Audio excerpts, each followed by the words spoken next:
Assalamualaikum warahmatullahi wabarakatuh. Perkenalkan, nama saya Nadira Alia Zahra dengan NIM 25042132. Nah, pada kesempatan kali ini saya akan mempresentasikan salah satu fenomena yang sangat dekat dengan kehidupan kita sehari-hari, terutama untuk saya sendiri, yaitu gaya hidup konsumtif, yang mana saya akan menjelaskan dengan kacamata interaksionisme simbolik. Nah, mengapa sih topik ini sangat penting untuk dijelaskan?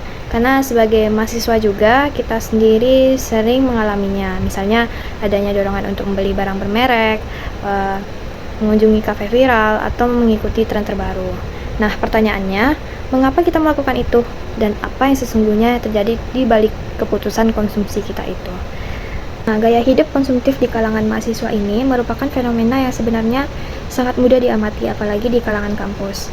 Nah, mahasiswa masa kini cenderung mengutamakan pembelian barang-barang bermerek, mengunjungi kafe dan restoran premium secara rutin, mengikuti tren fashion terkini, serta menggunakan gadget keluaran terbaru, yang mana seringkali melebihi kebutuhan akademis maupun kebutuhan finansial mereka.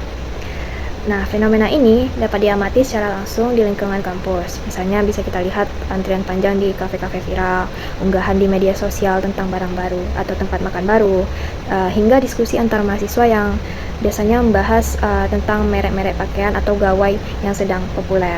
Nah, perilaku ini tidak semata-mata didorong oleh kebutuhan fungsional saja, melainkan oleh tekanan sosial dan hasrat untuk diterima dan dalam kelompok pergaulan.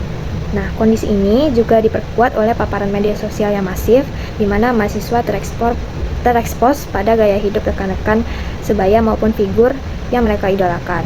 Nah, akibatnya konsumsi berubah fungsi, bukan lagi sekedar pemenuhan kebutuhan, melainkan menjadi alat komunikasi identitas dan status sosial. Selanjutnya, saya akan mengaitkan dengan salah satu teori sosial, yaitu teori interaksionisme simbolik. Nah, teori ini merupakan teori sosial yang dikembangkan oleh George Herbert Mead dan kemudian diperluas oleh Herbert Blumer. Teori ini berpandangan bahwa manusia itu bertindak berdasarkan makna yang mereka berikan terhadap sesuatu, bukan hanya semata-mata berdasarkan stimulus eksternal. Nah, teori ini memiliki 3 premis utama, yaitu yang pertama, manusia bertindak terhadap sesuatu berdasarkan makna yang dilekatkan kepadanya. Yang kedua, makna tersebut lahir dari proses interaksi sosial dengan orang lain. Yang ketiga, makna dikelola dan dimodifikasi melalui proses interpretasi yang dilakukan individu ketika berhadapan dengan hal-hal yang ditemuinya.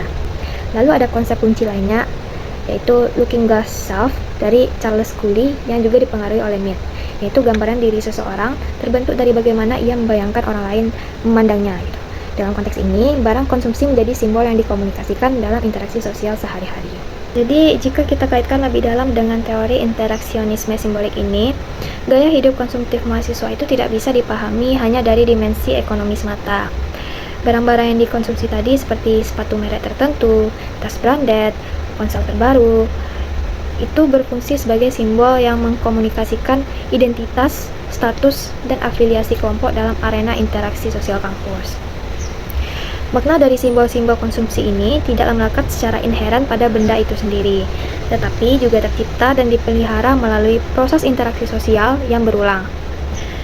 Ketika kelompok pergaulan mahasiswa secara kolektif mengaitkan sepasang sneakers misalnya dengan kesan gaul atau berkelas, maka makna itu menjadi nyata dan mengarahkan perilaku anggota kelompok, termasuk mendorong pembelian demi keselarasan sosial. Nah, jika dilihat lebih jauh, media sosial juga memperkuat dan mempercepat proses konstruksi makna itu. Unggahan foto di Instagram atau TikTok tentang produk atau tempat tertentu menjadi arena interaksi simbolik yang memperluas jangkauan pembentukan makna melalui batas kelompok fisik. Like dan komentar positif itu berfungsi sebagai validasi sosial yang memperkuat perilaku konsumtif itu.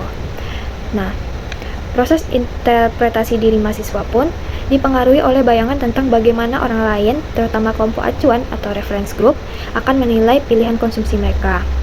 Mahasiswa tidak sekedar membeli barang, tapi mereka juga sedang bernegosiasi tentang identitas dirinya di hadapan orang lain, melalui simbol-simbol yang mereka kenakan dan gunakan tadi. Jadi yang bisa kita simpulkan di sini adalah bahwa gaya hidup konsumtif mahasiswa ini, jika dianalisis dengan menggunakan perspektif interaksionisme simbolik, bukanlah perilaku irasional semata saja, tapi ia juga merupakan cerminan dari proses sosial yang kompleks, di mana individu secara aktif menciptakan, menegosiasikan, dan mengkomunikasikan identitas diri melalui simbol-simbol konsumsi dalam interaksi sosial sehari-hari. Nah, pemahaman ini memiliki implikasi penting bagi kebijakan publik dan pendidikan, yang mana intervensi yang hanya menyasar dimensi ekonomi seperti edukasi keuangan semata kemungkinan besar tidak cukup, karena akar dari perilaku ini terletak pada dinamika makna sosial dan kebutuhan akan pengakuan dalam suatu kelompok. Pendekatan yang lebih holistik yang juga menyentuh pembentukan identitas dan literasi media sosial sangat diperlukan untuk mendorong perubahan perilaku yang lebih berkelanjutan. Jadi, interaksionisme simbolik ini memberikan kerangka analitis yang kaya untuk memahami bahwa di balik setiap keputusan pembelian seorang mahasiswa, terdapat juga proses sosial yang jauh lebih mendalam. Misalnya pencarian makna, kebutuhan akan identitas, dan hasrat untuk diakui dalam komunitas sosialnya. Sekian penjelasan dari saya. Terima kasih. Assalamualaikum warahmatullahi wabarakatuh.